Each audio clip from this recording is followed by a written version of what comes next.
shows the shocking shooting that left two brothers dead in a Miami apartment. It's video you'll see only on Local 10. Magdala Lucen is live in Miami with the exclusive. Magdala? Yes, Nicole and Louie, this video that we were able to get tonight gives a glimpse of what happened on May 2nd, and we want to warn our viewers, those who will be listening to this, it's going to be hard to hear. Listen for the barrage of gunfire hailing inside of this Liberty City apartment unit for a while.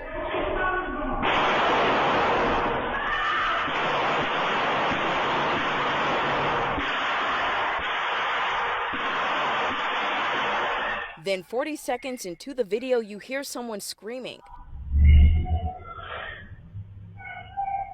Moments later, a woman runs out of the apartment yelling down the hallway. After he shot both of her brothers, one of them dying right in front of her, the other one collapsing on top of her, he sat down on the edge of that bed and said, "You see what you made me do." She ran out of that apartment barefoot, no shoes, covered in her brother's blood, and the man who just pulled that trigger was still sitting inside. Let me tell you something. This is one of those stories where every single detail hits different, because nothing about this was random. Nothing about this was a stranger. This was her boyfriend, and those were her brothers, and they were all in her apartment. Period. Let's get into it. Liberty City, Miami. Northwest 17th Avenue. That is where Jaleesa Evans lived. And for a while, she shared that apartment with her boyfriend, Antoine Carter.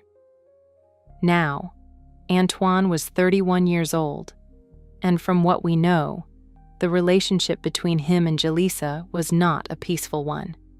There had already been a domestic violence incident before May 2nd. Already. So this was not the first time things had gotten bad between them. The family already knew. The brothers already knew. And that matters, because it is the reason they were there that morning.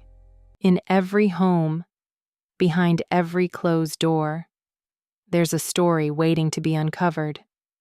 Welcome to Dark Whispers, where we dive deep into the hidden truths of domestic crime and the relationships that turn deadly.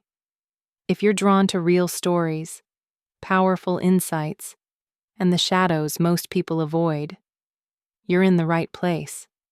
Subscribe now and step into the whispers they never wanted you to hear. Let me introduce you to Jaheim and Gianni Pierre, two brothers.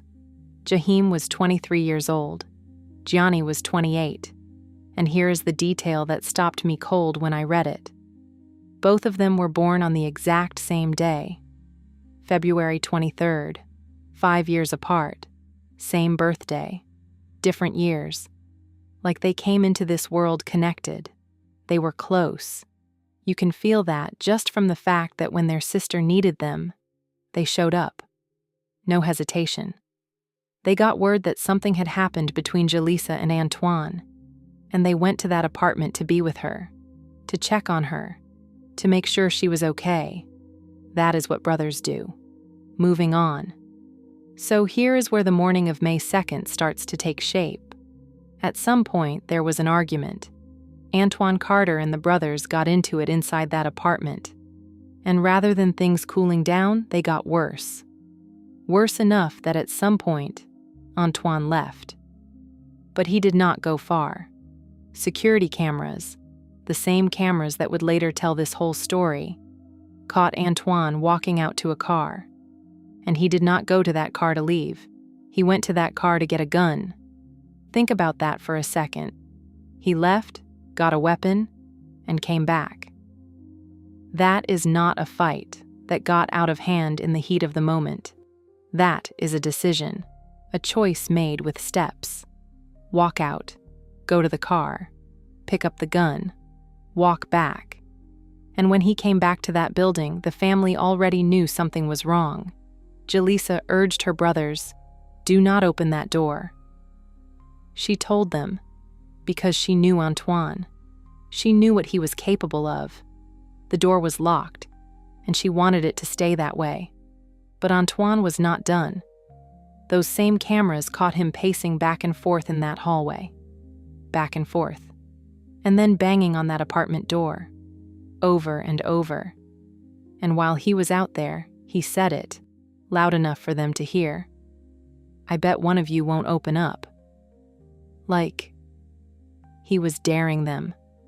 Standing in a hallway with a gun in his pocket, banging on a door, talking about "I bet one of you won't open up." And Jaleesa was on the other side of that door telling her brothers to leave it closed. Leave it closed. Please.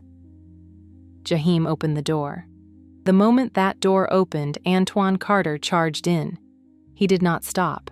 He did not slow down. He reached into his front right pocket and he started shooting. Several gunshots, back to back to back, and the hallway outside that apartment filled with the sound of it. A neighbor in the building said they were woken out of a dead sleep.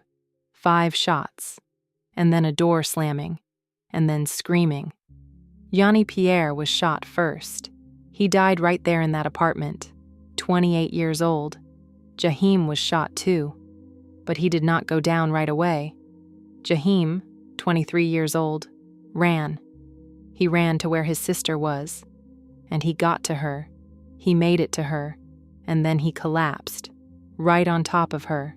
So she was there, on the floor, with her brother's body on top of hers, and the man who shot him was still in the room. And Antoine Carter, after all of that, sat down on the edge of the bed. He looked at Jaleesa and he said, "You see what you made me do?" And she said, "I told you to leave." Then she ran. No shoes, no time. She ran out of that apartment and down that hallway, covered in blood, screaming. A dispatcher received a call. A woman reporting that her brother had been shot. Officers made contact with a female on the second floor. And while detectives were still working the scene, while they were still trying to piece together what happened in that apartment, a man walked up to them. That man was Antoine Carter. He told them, "I'm the one. I have the firearm." He still had the gun in his pocket. Now let me tell you something about how this investigation came together, because it is one of those cases where the evidence did not need much chasing. It showed up on its own. The CCTV footage from that building told the whole story in real time. Detectives did not have to wonder what happened, or who did it, or how it went down. The cameras caught Antoine Carter arriving at that building. They caught him going to that car. They caught him walking back. They caught him in that hallway, pacing, banging on that door, saying what he said. And they caught Jaleesa Evans running out of that apartment, barefoot, covered in blood, screaming down that hallway.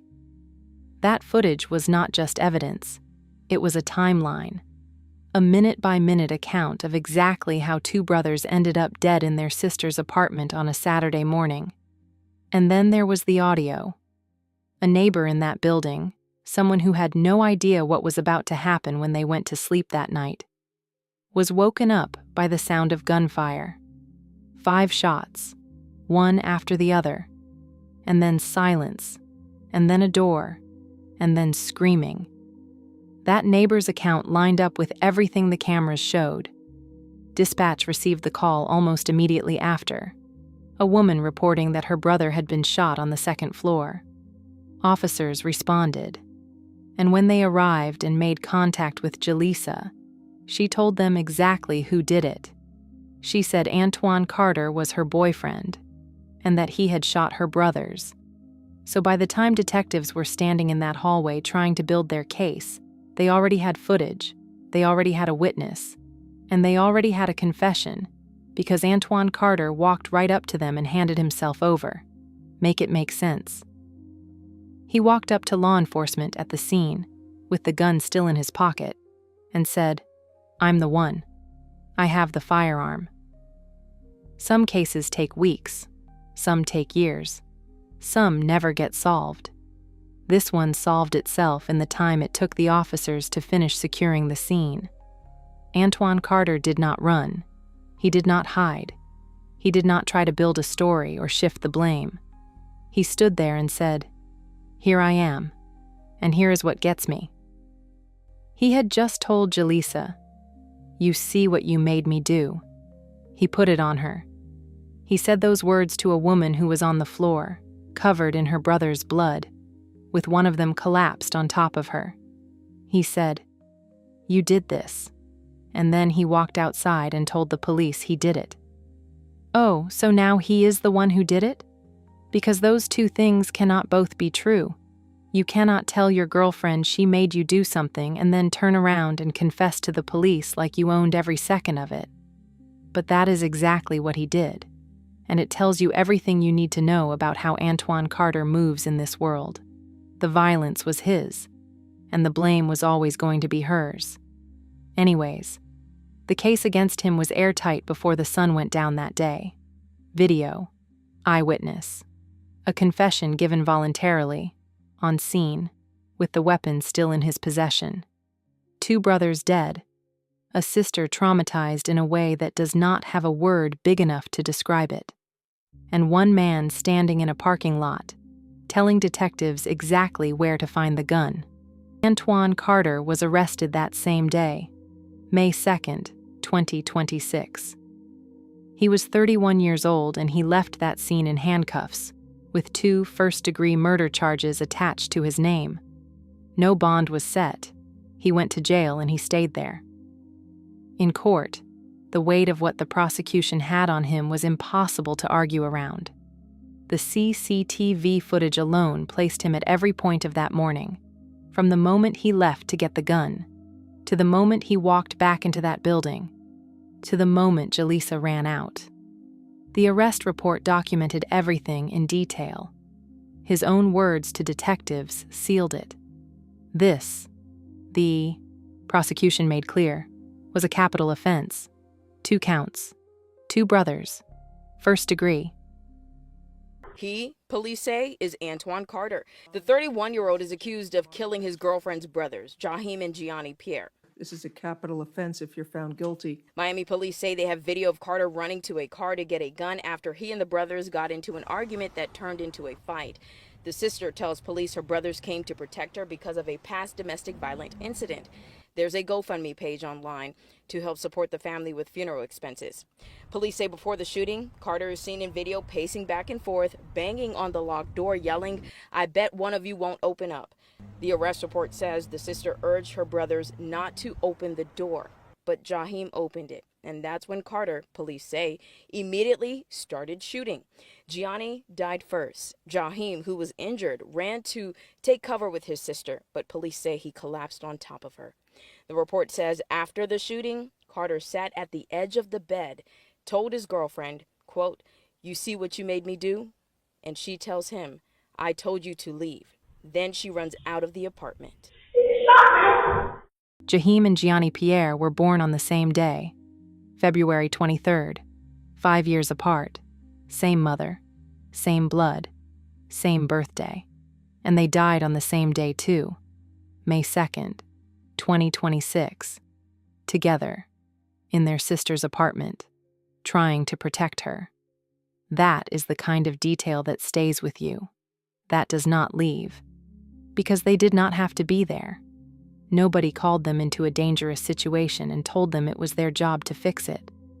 They came because Jaleesa was their sister.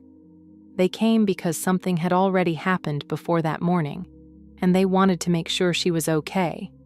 They showed up because that is what they did for her, and it cost them everything. Girl, 2 brothers, same birthday, gone on the same day.